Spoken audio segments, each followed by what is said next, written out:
সবচেয়ে দুঃখজনক ভাবতে অবাক লাগে,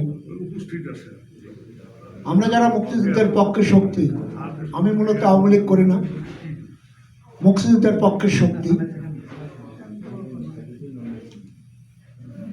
জননেত্রী শেখ হাসিনা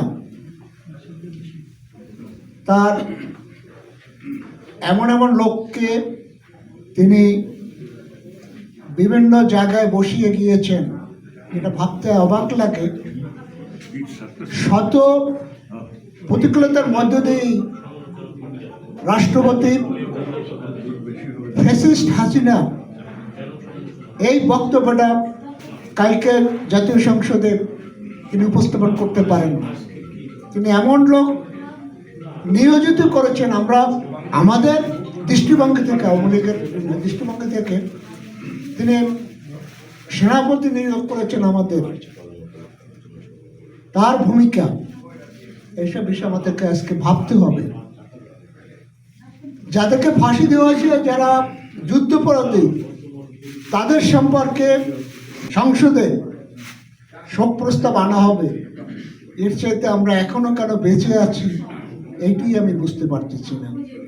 তো আমি আমার আলোচনা এখানে, মোমিন ভাই আছেন, তিনি আলোচনা করবেন, প্রদীপদার আছেন, আপনারা আছেন, আলোচনা করবেন।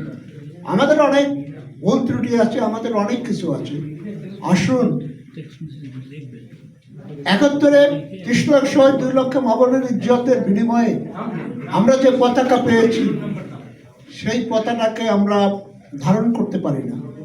আমি শুধু একটা কথা বলি, আমি আমার একটা ৭ই মার্চের সম্পর্কে আমি আমার একটা ফেসবুকে আমাদের মানসিকতাটা কোথায় সেই জায়গায় আমি আমার বক্তব্যটা উত্থাপন করলাম। সেই জায়গায় আমি একটা ঈদ ইসলামদের মুক্তি, এবারে আর মুক্তিযুদ্ধের হাতিয়ার গর্জন কুটকার পর আমার ফেসবুকের আইডিতে আমি একটা পোস্ট দিয়েছিলাম। তারপরে আমি লিখেছিলাম জয় বাংলা। তখন আমাদের যারা বন্ধুরা আছেন বিভিন্ন জায়গায় আমাকে মেসেঞ্জারে পাঠাচ্ছেন, লিডার আপনি কি আওয়ামী লীগে যোগ দিয়েছেন? আমি শুধু একটা কথা বলেছিলাম, যে আওয়ামী লীগে যোগ দেনে আমি জয় বাংলাকে উদ্ধার করতেছি। জয় বাংলা মুক্তিযুদ্ধের স্লোগান, এইটাকে আমরা এককভাবে আওয়ামী লীগকে আমরা ফেলে দিয়েছি, আওয়ামী লীগের স্লোগানে পরিণত করতেছি।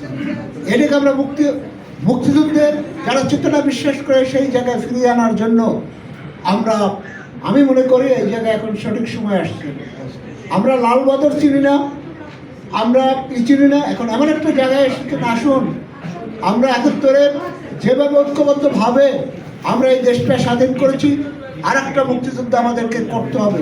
সেইটা যদি আমরা করতে পারি, তাহলে আমরা আশা করি আওয়ামী লীগকে শেষ করার মতো কোনো শক্তি নাই, কেউ নাই। এতগুলো লোকের হয়তো আমাদের নেতৃবৃন্দরা তারা তাদের চলে যেতে পারে, কিন্তু আওয়ামী লীগ গ্রাসরুট সংগঠন এই আওয়ামী লীগকে শেষ করতে পারবে না। আওয়ামী লীগ মুক্তিযুদ্ধের পক্ষে শক্তি, আমরাও মুক্তিযুদ্ধের পক্ষে শক্তি। আসুন আমরা সব ভেদাভেদ ভুলে গিয়ে আবার একটা যুদ্ধ করি এবং আবার একটা নূতন বাংলাদেশ গড়ে তুলি। বঙ্গবন্ধু যে স্বপ্ন দেখে গিয়েছিলেন, শেখ হাসিনা যে স্বপ্ন দেখিয়ে গেছেন, সেই স্বপ্ন বাস্তবায়ন করার জন্য আমরা যদি আবার ঐক্যবদ্ধ হতে পারি, তাহলে আমাদের এই ৭ই মার্চের বক্তব্য আমরা আমাদের যথাযথ পালন করা সম্ভব হয়।